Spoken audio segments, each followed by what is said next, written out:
Bonjour, c'est Marie-Adélaïde, coach anti-burnout. Je t'aide à libérer l'énergie qui est coincée en toi. Aujourd'hui, donc, je continue ma série de vidéos sur le burnout et en particulier, je vais parler de à quoi ça ressemble en fait, comment ça se manifeste, comment tu le vois, voilà, quelle forme ça a, comment on sait que finalement on est en burnout quoi.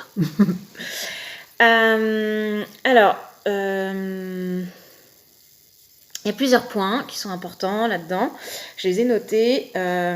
Donc, pour moi, un burn-out, ça ressemble à une série d'épisodes fâcheux qui vont arriver dans ta vie et que tu vas pas forcément, donc non seulement les voir dans un premier temps, tu vas surtout les vivre et les subir. Et puis tu vas encore moins faire de liens les uns entre les autres. Donc du coup, tu vas prendre ça pour de la malchance, tu vas prendre ça pour des coups durs, tu vas prendre ça pour tout ce que tu veux, des coups du sort, la faute des autres, la faute de ton boulot, etc. Alors qu'en réalité, en fait, c'est des indicateurs de mouvement intérieur qui t'envoient des signaux d'alerte, des signaux d'alarme. Et que s'ils sont pris à temps, bien évidemment, ce serait mieux, hein, on est d'accord. Ça t'éviterait de tomber en burn-out. Mais s'ils ne sont pas pris à temps, en fait, au fur et à mesure, te créer un processus d'accumulation, de fatigue et d'extrême vulnérabilité qui font que au quotidien, tu commences à vraiment mal te sentir. Donc, par exemple, au travail, dans ta vie personnelle, en tant que mère, à l'école, voilà. Il y a plusieurs... en fait, chaque environnement peut être, on va dire, le reflet de ton état et de tes sentiments intérieurs. Ensuite, ça ressemble à une série de non-décisions. C'est-à-dire, en fait, c'est tout ce que tu fais pas. Tout ce que tu as envie, mais qu'en fait, tu réalises pas. Tout ce à quoi tu penses, tout ce à quoi tu rêves. Et que, non, tu dis, non, je suis qui, moi, pour les mettre en place, hein, pourquoi je ferais ça alors que je suis tranquille dans mon boulot, hein, ou pourquoi j'aurais envie de ça alors que je dois d'abord, avant tout, m'occuper de mes enfants. Donc pour moi, c'est une série de non-décisions. Ça veut dire que c'est des choix que tu ne vas pas faire, des options que tu ne vas pas prendre et des actions et des projets que tu ne vas pas réaliser. Donc au fur et à mesure, encore une fois, ça te crée des sentiments et des conflits intérieurs qui vont donc comme gangréner, ronger et épuiser tes talents naturels d'être humain et tes talents naturels d'acteur de ta vie, quoi. Tout simplement, poser un acte, poser un choix, avoir un projet, c'est être acteur en fait, hein, acteur de sa vie.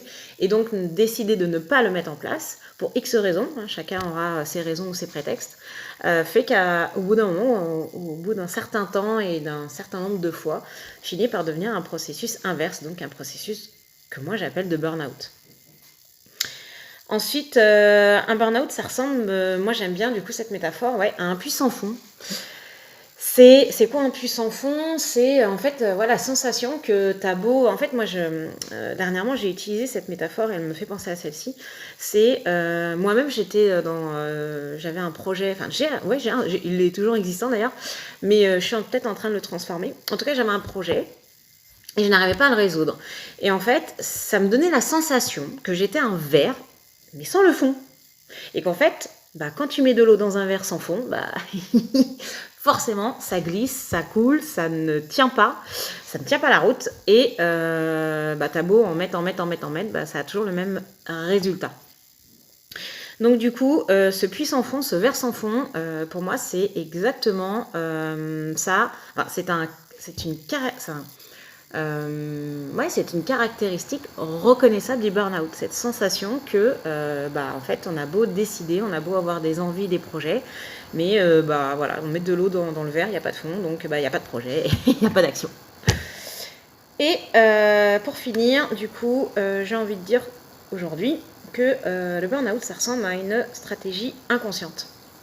Donc une stratégie inconsciente, c'est quoi? Alors déjà, j'ai envie de commencer par dire c'est quoi une stratégie consciente et ensuite aller voir ce que c'est une stratégie inconsciente. Donc une stratégie consciente, en fait, c'est quelque chose dont tu es au courant, tu es au clair avec. Exemple, je vais aller à la piscine, bah voilà, qu'est-ce que je vais mettre en place? Bah, je vais chercher mes affaires, je vais aller peut-être acheter un bonnet si j'en ai pas, je vais me déplacer à vélo, à pied ou en voiture jusqu'à la piscine, je vais demander une entrée, je vais m'habiller, je vais plonger et je vais kiffer ma piscine puisque ça aurait été l'objectif et en plus il aurait été conscient. Une stratégie inconsciente, elle, c'est pas l'inverse, hein, mais c'est vraiment un autre phénomène qui va être donc non visible et non repérable par toi ou par les autres. C'est-à-dire que c'est quelque chose qui est en amont, enfin oui en amont, mais en arrière, quoi, si tu veux, qui se passe avant en fait toutes nos décisions conscientes. Elles se créent, elles se construisent en amont, donc avant, et elles donnent lieu à des confusions. C'est-à-dire que on peut, sur le plan conscient, avoir décidé d'aller à la piscine, et pour autant, sur le plan inconscient, ne pas aimer nager ou ne pas aimer être mouillé par l'eau, ou penser qu'on n'aura jamais le temps d'aller faire une piscine dans notre programme du jour, par exemple. Donc à chaque fois, ces deux plans vont être coexistants, hein, en même temps, ils agissent en même temps. Et du coup, le fait de ne pas savoir, de ne pas absolument n'en avoir aucune connaissance, aucune information sur ce plan inconscient, donc sur cet objectif inconscient qui est de surtout pas y aller finalement, et ben ça va créer des confusions sur le plan conscient. Bah oui, mais pourtant j'ai envie d'y aller. Bah oui, mais de manière inconsciente, en fait, en réalité, t'as pas envie d'y aller. Donc c'est aussi à ça que ça ressemble un burn-out, c'est une sorte de torture, j'ai envie de dire, tant que tu n'es pas au courant de ces phénomènes. C'est une torture psychologique, c'est une torture mentale, c'est une torture émotionnelle, c'est une torture dans l'action, puisqu'il y a des choses que tu pourrais penser qui sont hyper simples à mettre en place et qui en fait, tu ne vas pas les réaliser, tu ne vas pas pouvoir les mettre en place. Ça va être soit des puits sans fond, soit des non-décisions, soit une série de malentendus, que ce soit avec toi ou avec les autres, d'hésitation, de confusion, de torsion. Pour moi, c'est à ça que ça ressemble à un burn-out. Donc voilà, j'espère que cette vidéo est instructive, qu'elle apporte des notions, des explications. Dis-moi en dessous de la vidéo si ça te parle, si ça te parle pas du tout. Je suis très friande des retours, j'adore ça. Tant qu'ils soient constructifs, mais bon, chacun fait comme il peut.